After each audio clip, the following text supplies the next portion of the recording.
네, 반갑습니다. 우리 옆에 한 번 더 인사합시다. 사랑합니다. 축복합니다.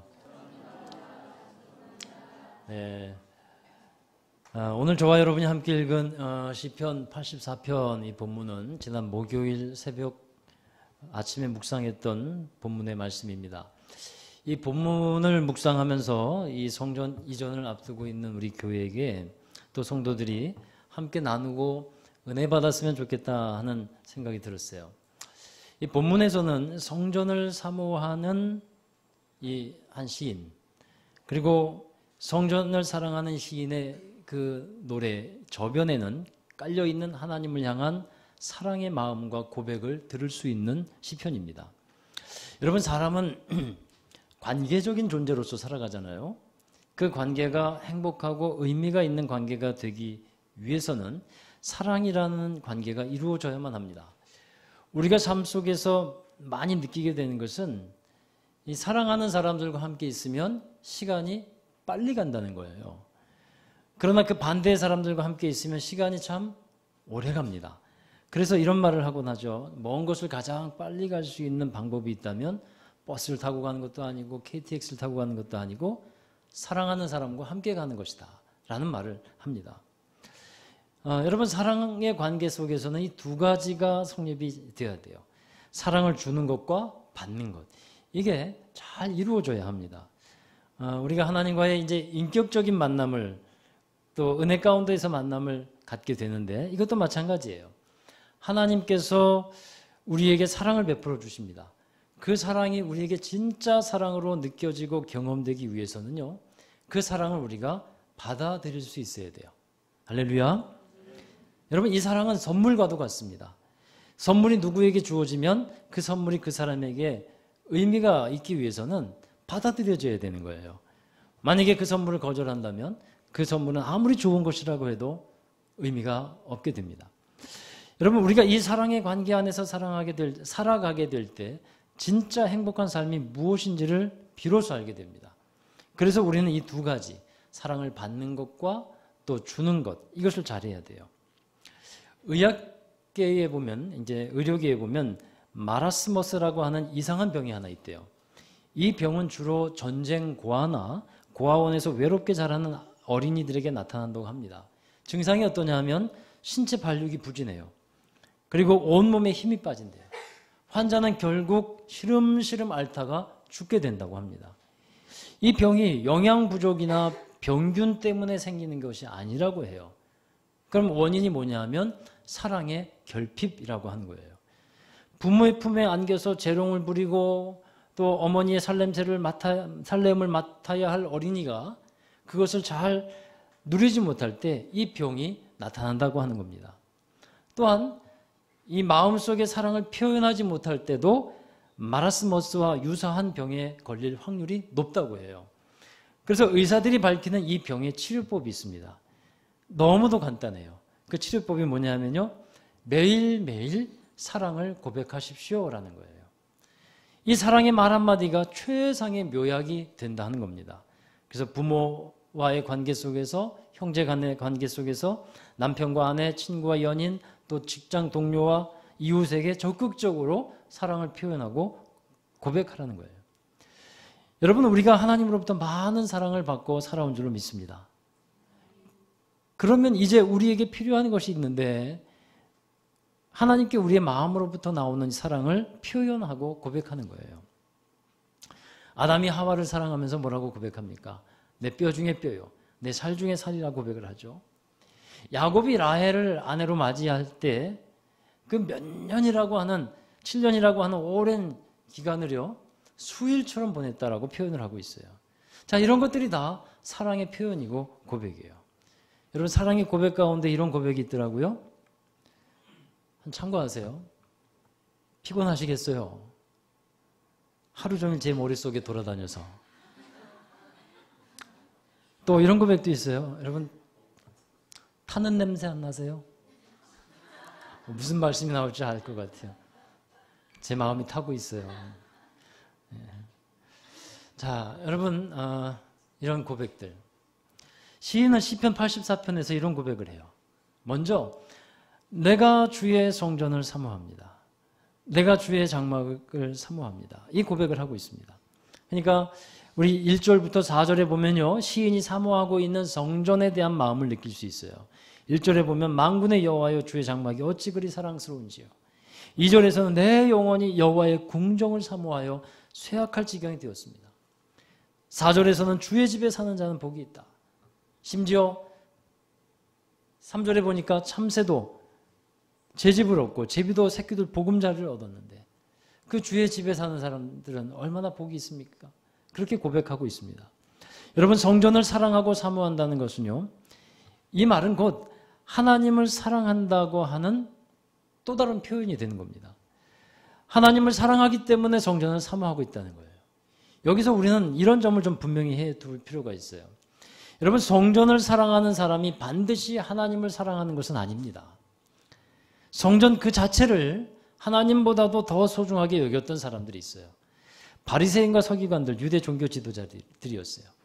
그들은 성전을 사랑했습니다. 성전을 위한 열심을 가졌어요. 그런데 예수님은 그것을 책망하셨어요. 그들의 성전을 사모하는 열심을 책망하셨습니다. 성전에서 장사하는 사람들을 내쫓았어요. 성전 정화를 시키셨습니다. 왜냐하면 그들은 성전에서 다른 것을 사랑했고 자기들의 유익을 챙긴 것이지 하나님을 사랑한 것이 아니었기 때문에 그렇습니다. 그러나 여러분, 거꾸로 하나님을 사랑하는 사람은 성전을 사모합니다. 하나님을 사랑하는 사람은 성전을 사랑합니다. 이것이 다른 점이에요. 왜냐하면 성전에는 주인공이 하나님이시기 때문입니다. 성전 자체가 주인공이 아니에요. 하나님이 주인공이시죠. 그래서 하나님을 사랑하는 사람은 성전을 사모하게 되는 겁니다. 그 좋은 예로 우리는 다윗을 들 수 있습니다. 다윗은 정말 하나님을 사랑한 사람이었어요. 여러분, 사랑하는 사람의 특징은 같이 있고 싶어 하는 거잖아요. 교회가 그러해야 합니다. 성도가 그러해야 합니다. 사랑이 있는 교회에서는 성도들이 함께 있으려고 해요. 만나려는 것을 좋아합니다. 다시 보게 되는 것이 즐겁습니다. 할렐루야. 여러분, 우리 교회가 이런 관계가 되었으면 좋겠습니다. 그런데 그런 감정을 잘 느끼지 못하는 경우가 있어요. 그래서 그때 그 사람은 얘기합니다. 교회는 사랑이 없다. 이렇게 생각하게 됩니다. 그런데 여러분, 그 사랑을 어떻게 느낄 수 있는지 아세요? 내가 먼저 마음을 열어야 돼요. 내가 먼저 마음을 내어주면 됩니다. 먼저 말을 걸어보십시오. 먼저 손을 내밀어 보십시오. 먼저 다가가 보십시오. 그러면 하나님의 사랑의 관계를 이루어갈 수 있게 되는 것을 반드시 경험하게 될 줄로 믿습니다. 다윗은 하나님과 더 가까이 있고 싶었어요. 그래서 언약궤라는 것을 하나님 자기 곁으로 모시고 오려고 합니다. 여러분, 언약궤는 하나님의 임재를 상징하는 것이었잖아요. 이 광야에서 하나님이 성막을 지으라고 하셨을 때 지성소 안에 언약궤를 두도록 하셨는데 그 언약궤에 하나님이 임재하셨고 그 지성소에서 하나님을 만날 수 있었어요. 이런 사실을 잘 알고 있었던 다윗은 언약궤를 자기 백향목 궁이라고 하는 자기 집으로 옆으로 모셔드리게 됩니다. 그리고 그 언약궤는 장막 안에 두게 되었어요. 장막이라고 하는 것은 텐트예요. 텐트 안에 뒀어요. 우리는 그것을 다윗의 장막이라 부르고 있습니다. 그곳에서 다윗은 하나님과 친밀한 교제를 갖고요. 행복한 시간을 갖습니다. 사무엘하 6장에 그 내용이 나오는 거예요. 그리고 이어서 사무엘하 7장에 보면요. 다윗이 또 하나님을 향한 얼마나 그 정말 좋은 사랑을 갖고 있는지를 알 수 있는 말씀이 나오는데 그렇게 다윗의 장막에서 얼마 동안 지내다가 다윗의 마음에 드는 생각이 있었어요. 하나님께 정말 죄송스러운 마음이 드는 거예요. 그 이유는 자기는 정말 좋은 집에 살고 있는데 하나님은 장막, 천막에 거하고 계시다는 것을 보면서 죄송한 마음이 들었어요. 그래서 다윗은 멋진 성전을 지어드릴 소원을 마음에 품게 됩니다. 그 마음을 품게 되었을 때 하나님이 다윗에게 축복의 말씀을 하시는 거예요. 그 말씀이 사무엘하 7장 11절의 말씀입니다. 함께 읽어보시죠. 전에 내가 사사에게 명령하여 내 백성 이스라엘을 다스리던 때와 같이 아니하게 하고 너를 모든 원수에게서 벗어나 편히 쉬게 하리라. 여호와가 또 내게 이르노니 여호와가 너를 위하여 집을 짓고. 아멘. 이 말씀을 다시 한번 설명드린다면 다윗이 죄송한 마음으로 하나님의 집을 건축할 마음을 품었는데 하나님은 그 마음을 받으셨다는 거예요. 그리고 다윗을 위하여 집을 지으시겠다. 하나님께서 말씀하시는 겁니다. 여러분, 우리가 여기서 알 수 있는 것은 우리의 인생을 스스로 세워나가는 것이 아니라 하는 겁니다. 정말 우리가 멋진 인생을 살아갈 수 있는 원리와 비결을 이 말씀에서 배워야 돼요. 우리는 하나님을 위한 삶을 살아가는 겁니다. 그러면 그 다음은 하나님께서 우리를 위해서 일하시고 하나님께서 우리의 삶을 주관해 가시는 줄로 믿습니다. 내가 세워가는 인생이 아니라는 겁니다. 내가 세우는 인생보다도 하나님께서 우리의 인생을 세워가실 때 더 멋지고 훌륭하게 세워가시는 줄로 믿으시기를 주의 이름으로 부탁을 드립니다. 여러분, 우리 교회를 생각해 보게 됩니다. 우리 교회가 성전을 이전하게 됐어요. 이제 조금만 상황이 정리가 되면 이 새로운 성전에서 예배를 드리게 됩니다. 저는 사실 이 일이 이렇게 빠르게 진행될 줄은 몰랐어요. 하나님께서 빠르게 일하셨고 또 우리에게 선물과 같이 주어진 것이었습니다. 여러분, 저는 이번 일이 여러분에게 말씀드리고 싶은 것은 하나님을 위한 사랑을 고백할 수 있고 표현하게 되는 기회였으면 좋겠습니다. 하나님이 다윗에게 그러하셨듯이 하나님의 집을 세워라 가려고 할 때 하나님은 여러분들의 집을 세워가시기를 저는 기도하고 있습니다. 여러분, 성전을 이전하게 되면서 우리 교회 성도들이 다 같은 마음을 가졌으면 좋겠어요. 먼저 어떤 마음이냐면 기쁨이에요. 기쁨의 마음을 가졌으면 좋겠습니다. 우리 교회가 13년 전에 이 동네의 작은 상가에서 개척을 했어요. 그리고 9년 전에 지금 이곳으로 이전을 해서 9년 동안 여기서 예배를 드렸습니다.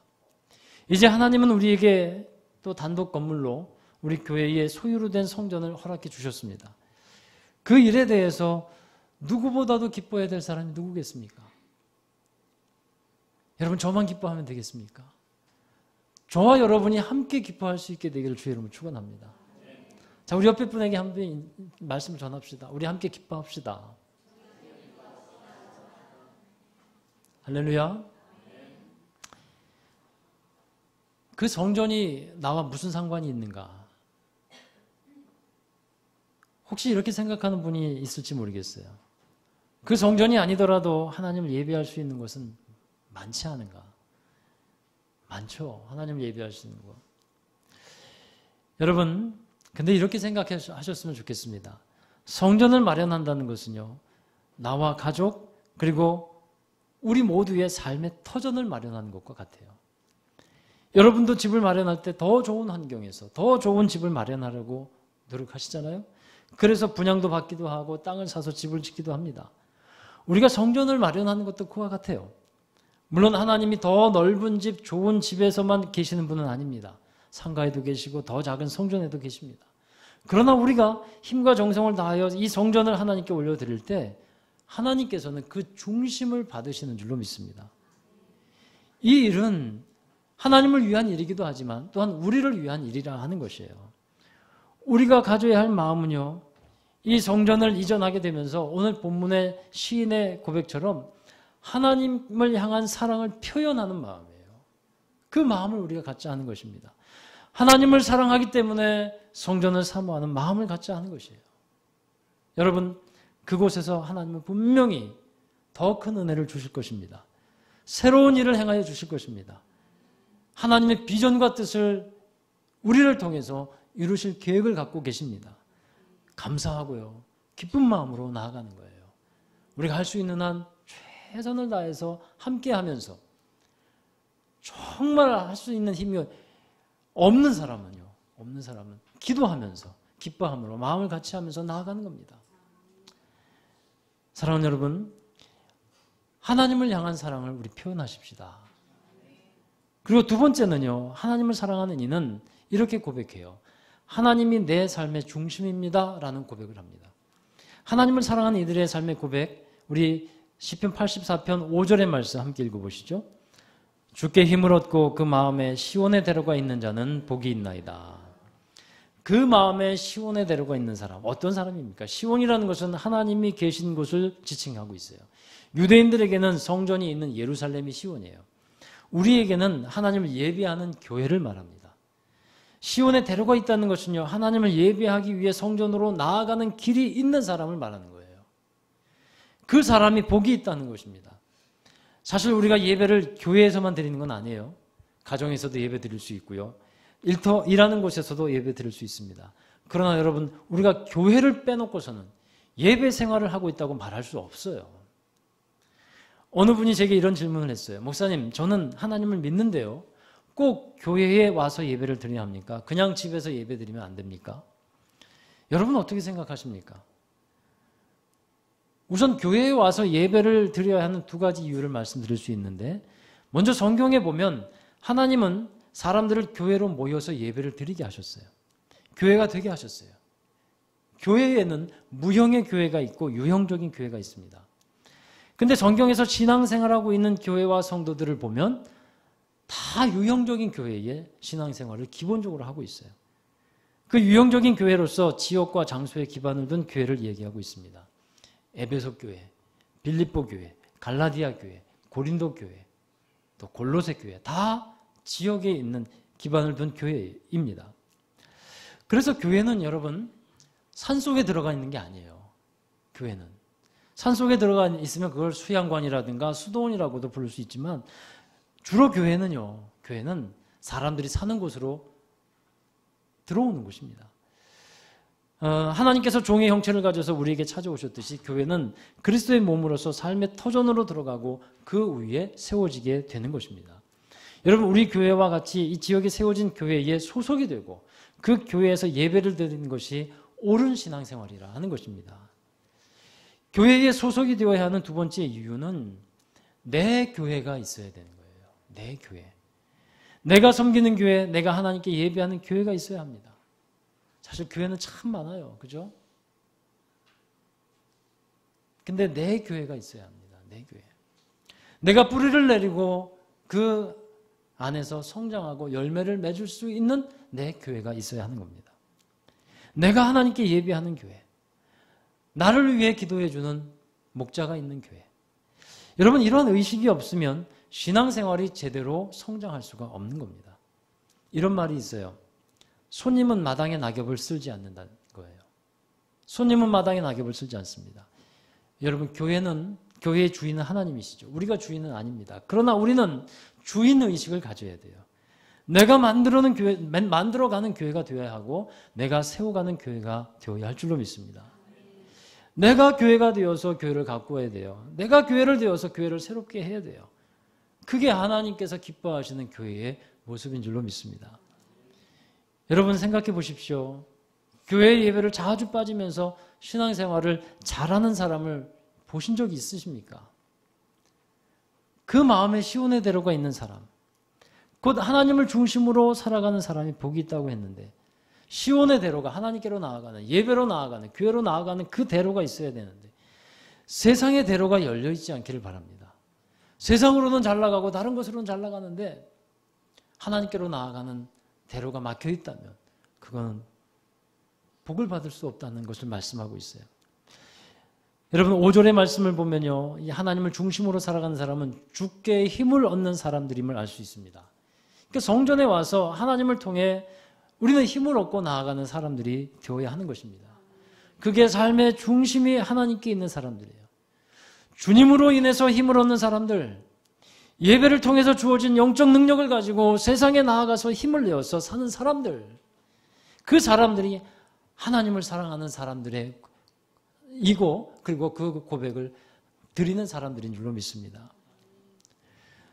여러분, 세 번째로 하나님을 사랑하는 사람은요, 주님과 함께 있기를 좋아합니다. 그렇게 고백하는 사람들이에요. 우리 시편 84편 10절의 말씀 함께 읽어보시죠.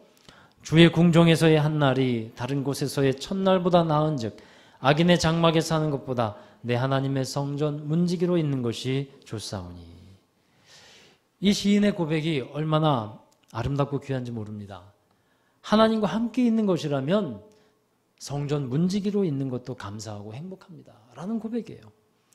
여러분, 시편 84편은 고라 자손의 시라고 되어 있죠. 이 고라가 누구냐면요, 고라는 모세의 리더십에 반발을 해서 하나님께 징계를 받았던 사람이에요. 고라의 가문도 하나님께 징계를 받았어요. 그런데 성경에는 또 고라자손이 많이 등장해요. 이들은 왜 또 이렇게 등장할 수 있었냐 하면 회복이 되었다는 거예요. 하나님의 은혜로 다시 회복이 되었습니다. 그래서 하나님의 직분을 감당하는 사람이 되었어요. 특히 성전에서도 문지기의 역할을 감당하게 되었어요. 성전의 문지기는요, 허드렛 일처럼 생각될 수도 있는 일이지만 하나님을 사랑하는 이에게는 하나님과 함께 할 수 있는 일이기 때문에 더욱 소중하게 여겨지는 것입니다. 이 성전의 문지기로서 은혜를 받았던 사람 중에 오벳에돔이라는 사람을 빼놓을 수가 없어요.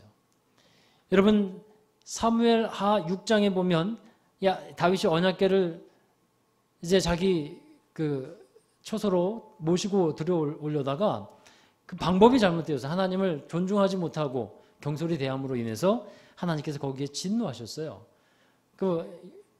두 사람이 죽고 우사가 죽고 또 한 사람이 죽고 자 이래서 이 많은 사람들이 두려움과 공포에 휩싸입니다. 어느 누구도 그 언약궤를 자기 집으로 모셔가려고 하지 않았어요. 그때 오벳에돔이 어떻게 합니까?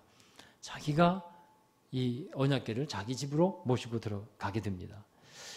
이 오벳에돔이 언약궤를 옮겨 놓을 때는 죽음을 각오해야 됐어요. 하나님을 제대로 섬기지 못할 때 하나님의 진노와 심판과 징계가 있음을 똑똑히 보았기 때문에 두려운 마음으로 그 언약궤를 모셔드렸습니다. 그런데 오벳에돔은 하나님을 정말 경외했어요. 정말 하나님을 존중했어요. 정성을 다해서 언약궤를 소중하게 다뤘고 그로 인해서 그의 집이 어떻게 됩니까? 큰 복을 받습니다. 그의 소유와 그의 집에 속한 모든 사람들이 다 하나님으로부터 큰 복을 받습니다. 3개월 동안밖에 없었어요. 근데 3개월 동안 하나님께서 놀라운 복을 그의 집에 부어주시는 겁니다. 3개월이 지났을 때 다윗은 오벳에돔의 집에서 언약궤를 이제 다윗 성으로 모셔드리게 됩니다. 그리고 이제 언약궤는 다윗 성으로 들어간 거예요. 그러면 오벳에돔과 그 자손들은 어떻게 됩니까? 역대상 26장에 보면요, 오벳에돔과 그의 자손들은 성전의 문지기로 임명이 되는 것을 볼 수 있어요. 여러분 이것이 오벳에돔의 신앙입니다. 자기가 많은 복을 받았지만 자기가 받은 복은 하나님이 함께 하셨기 때문에 주신 것임을 인정하는 거예요. 그래서 가장 큰 복이라는 것은 하나님이 함께 하신다는 것을 알기 때문에 아무리 세상에서 많은 복과 은혜를 누리고 산다고 해도 하나님이 함께 하시지 않는다면 아무 의미도 없습니다. 라는 고백과 함께 그는 성전의 문지기로 나아가서 주님을 섬기게 됩니다. 여러분 오벳에돔과 그의 가족이 왜 그렇게 하나님을 섬기면서 성전의 문지기로 있게 되겠습니까? 하나님을 사랑하기 때문에 그래요. 하나님과 가까이 있고 싶어서 그래요. 사랑하는 여러분, 하나님이 우리를 사랑하시는데 하나님이 우리에게 원하시는 것이 있다면 무엇인지 아십니까? 하나님은 우리와 함께 하기를 원하십니다.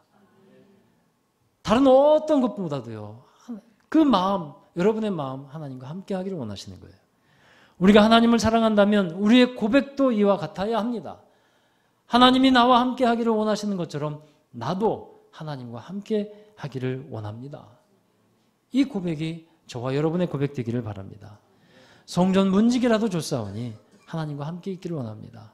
여러분 이런 고백들이 진정 하나님을 사랑하는 이의 고백이 됩니다. 인터넷에 이런 글이 있었어요. 제목은 사랑하는 이와 사랑받는 이의 차이점입니다. 제가 좀 몇 가지 읽어드릴게요. 좋은 글이라고 하는 책에 나온 글인데 사랑하는 이의 눈가엔 늘 보이지 않는 눈물이 고여 있습니다. 사랑받는 이의 눈가엔 늘 당당한 승자의 미소가 묻어 있습니다. 사랑하는 이는 언제나 자신이 부족하다고 자책합니다. 사랑받는 이는 자신의 어떤 면이 매력적인지 간간히 생각합니다. 사랑하는 이는 단 한 번의 고백을 위해 참으로 많은 시간을 준비합니다. 사랑받는 이는 단 한 번의 고백을 그저 잔잔히 미소 지으며 웃어 넘깁니다. 사랑하는 이는 상대와 함께 있을 땐 밥 먹는 것조차 간간히 잊어버립니다. 사랑받는 이는 식사 시간이 되면 밥부터 먹자고 말합니다. 사랑하는 이는 추워진 새벽이면 상대가 감기에 걸리지 않을까를 걱정합니다. 사랑받는 이는 추워진 아침에 무엇을 입고 나갈까 생각합니다. 사랑하는 이는 그래도 자신이 늘 행복한 사람이라고 생각합니다. 사랑받는 이는 자신이 행복한 사람인지를 때때로 망각합니다. 여러분 여러분은 어떤 사람이어야겠습니까? 우리는 사랑을 받고 있는 사람입니다. 그러나 또한 이 말씀을 통해서 깨닫게 되는 것은 사랑하는 이가 되어야 하는 것입니다. 성경에서는 제일로 우리가 지켜야 할 계명 중에 계명을 하나님을 사랑하라 말씀하고 있습니다. 여러분, 하나님으로부터 많은 사랑을 받고 여기까지 왔는데 이제 우리가 하나님을 사랑한다고 할 때 그 사랑의 고백과 표현을 해야 할 때가 있을 줄로 믿습니다. 성전을 사모합니다. 내 마음에 시온의 대로가 있어서 하나님께 나아가는 것을 저는 기뻐합니다. 주님과 함께 있기를 기뻐합니다. 여러분, 이런 사랑의 고백이 필요합니다. 이런 표현이 있어야 할 때입니다. 사랑하는 여러분, 우리 모두 다 하나님을 사랑하는 하나님의 사람들이 되시기를 주의 이름으로 축원합니다. 기도하겠습니다. 우리를 사랑하시며 모든 것을 아낌없이 내어주신 그 하나님의 그 크신 사랑에 감사를 드립니다. 하나님의 사랑을, 그 놀라운 사랑, 그 크신 사랑, 헤아릴 수 없는 사랑을 우리가 받고 살아왔습니다. 많은 은혜 가운데 여기까지 왔습니다. 하나님을 향한 그 마음, 주님께서 주신 마음 기억하게 하여 주시옵소서. 주님께서 주신 사랑 잊지 않게 하여 주시옵소서. 베풀어 주신 은혜를 감사히 여기게 하여 주시옵소서. 이제는 우리가 사랑해야 할 때인 줄로 믿습니다. 사랑을 표현하고 사랑을 고백하며 사랑을 행동으로 나타내는 저희들의 삶이 되게 하여 주시옵소서.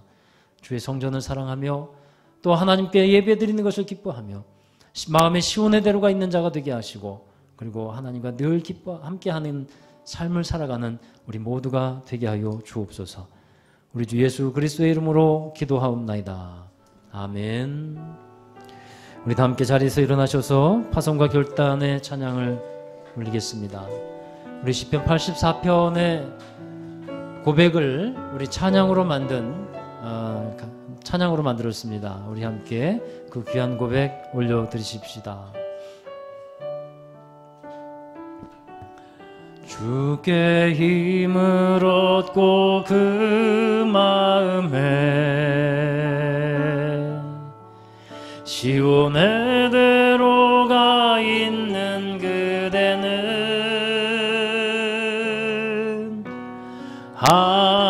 하나님의 축복의 사람이죠. 주님 그대를 너무 기뻐하시죠. 주를 거하기 사모하고 주를 항상 찬송하는 그대는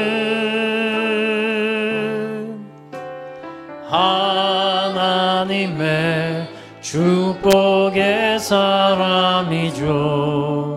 주님 그대를 너무 사랑하시죠.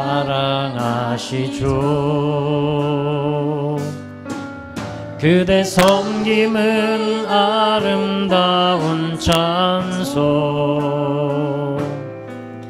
그대 헌신은 향기로운 기도, 그대가 밟는 땅 어디에서라도 주님의 이름 높아질 거에. 우리 옆에 있는 사람을 함께 축복하면서 찬양하십시다. 힘을 얻고 그 마음에 시온의 대로가 있는 그대는 시온의 대로가 있는 그대는 하나님의 축복의 사람입니다. 하나님의 축복의 사람이죠. 주님 그대를 너무 기뻐하시죠. 주의 집에 거하기를, 주의 집에 거하기를 사모하고 주를 항상 찬송하는 그대는 여러분 하나님의 축복의 사람입니다. 하나님의 축복의 사람이죠. 주님 그대를 너무 기뻐하시죠. 그대 섬김은 아름다운 찬송, 그대 섬김은 아름다운 찬송, 그대 헌신은 향기로운 기도 그대가 밟는 땅 어디에서라도 주님의 이름 높아질 것 그대 섬김은 아름다운 찬송 그대 섬김은 아름다운 찬 우리 주님을 위한 헌신은 그대 헌신은 향기로운 기도 그대가 밟는 땅 어디에서라도 주님의 이름 높아질 거예요. 자, 우리 함께 기도하십시다. 여러분, 우리가 하나님을 사랑하는데 그 사랑의 고백을 우리의 마음 깊은 곳에서 또 우리의 입술로 우리의 말로 표현하기를 원합니다. 주님 사랑합니다 라고 고백하십시다. 그리고 또한 기도할 것은 하나님의 사랑의 그 고백이 아름다운 표현으로 우리의 삶을 통해 나타나기를 원하고 또 함께 기도할 것은요, 하나님 성전을 사모합니다. 주의 성전을 사모합니다. 우리 교회를 또 위해서 기도해 주시길 바랍니다. 성전 이전을 통해 정말 하나님이 영광 받으시고 우리 모든 성도들이 그 안에서 큰 은혜를 누릴 수 있도록 하나님의 뜻과 비전을 이루는 귀한 성전 이전이 될 수 있도록 우리 함께 기도해 주시기 바랍니다. 우리 함께 통성으로 기도하시겠습니다. 거룩하신 아버지 하나님, 감사와 찬양과 영광을 올려드립니다. 하나님께서 우리를 사랑하신 그 크신 사랑을 잊지 않고 하나님 앞에 우리의 사랑을 내어드리며 또 우리가 그 사랑을 고백하며 살아갈 수 있게 하여 주옵소서. 하나님, 악인의 장막에 거하는 것보다 주님의 성전에 거하는 주의 장막에 거하는 것이 좋다고 고백했던 것처럼 정말 저희들 언제나 주님과 함께 있기를 기뻐하며 주의 성전을 사모하며 주님의 집에 거하는 자 되게 하여 주시옵소서. 하나님, 저희들의 마음의 시온의 대로가 열려져 있기를 원합니다. 하나님을 향한 마음이 열려져 있게 하시고 주님께로 나아가는 길이 열어지게 하여 주시옵소서. 하나님, 우리가 세상을 향해서 또 하나님 내가 좋게 여기는 것을 향해서 길이 열어지는 것 그것이 아니라 하나님을 향해 길이 열어지게 하여 주시옵소서. 주님께 나아가는 자 복이 있음을 믿사오니 저희들 하나님께 나아가 예배하며 하나님과 함께 있기를 기뻐하는 저희들 되게 하여 주옵소서. 주의 성전을 사모합니다.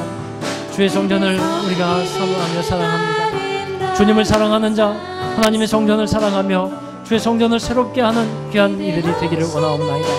하나님, 우리 마음에 주님 주시는 기쁨으로 함께 해주시고 주님께서 우리 교회를 통해서 영광 거두시기를 원하시는데 그 일에 함께하며 그 사랑하는 마음으로 주님을 섬기며 나아가는 저희들이 되게 하여 주시옵소서. 하나님, 우리의 섬김과 헌신으로 아름다운 하나님의 나라가 이루어지게 하시고 주님의 아름다운 성전이 이루어지는 귀한 일들이 되게 하여 주시옵소서.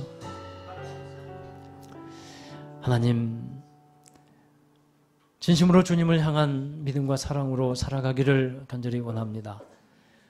우리를 위해서 구원해 주시고 예수 그리스도를 우리에게 사랑으로 생명으로 보내주시고 그를 통해 우리가 하나님 모든 죄악과 사망에서 건진받았는데 그 크신 사랑을 받은 저희들이 하나님께 사랑을 내어드리는 성숙한 사람들이 되게 하여 주시옵소서. 성전을 사모하고 하나님을 사랑하며 하나님과 함께 있길 기뻐하고 하나님을 예배하는 진정한 믿음으로 살아가는 저희들이 되게 하여 주옵소서. 하나님, 진실된 사랑으로 하나님 앞에 나아가는 저희들이 되게 하시고 언제나 하나님과 함께 있기를 기뻐할 때 주님의 거룩한 은혜와 사랑으로 늘 함께하는 귀한 믿음의 사람들, 하나님의 자녀들 되게 하여 주옵소서. 이제 특별히 하나님, 우리 교회가 성전의 이전에 은혜를 허락해 주셔서 감사합니다.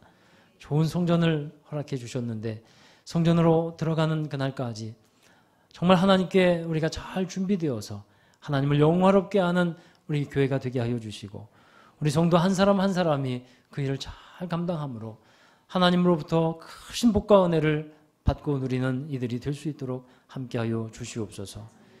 하나님, 또한 이 시대에 이 지역에 더 넓은 곳에 하나님께서 품으신 그 뜻과 비전을 이루어가는 우리 교회가 되기를 원하옵고 하나님의 나라가 임하여지는 놀라운 역사로 함께하여 주옵소서. 이제는 우리 구주 예수 그리스도의 극진하신 은혜와 하나님 아버지의 무한하신 사랑하심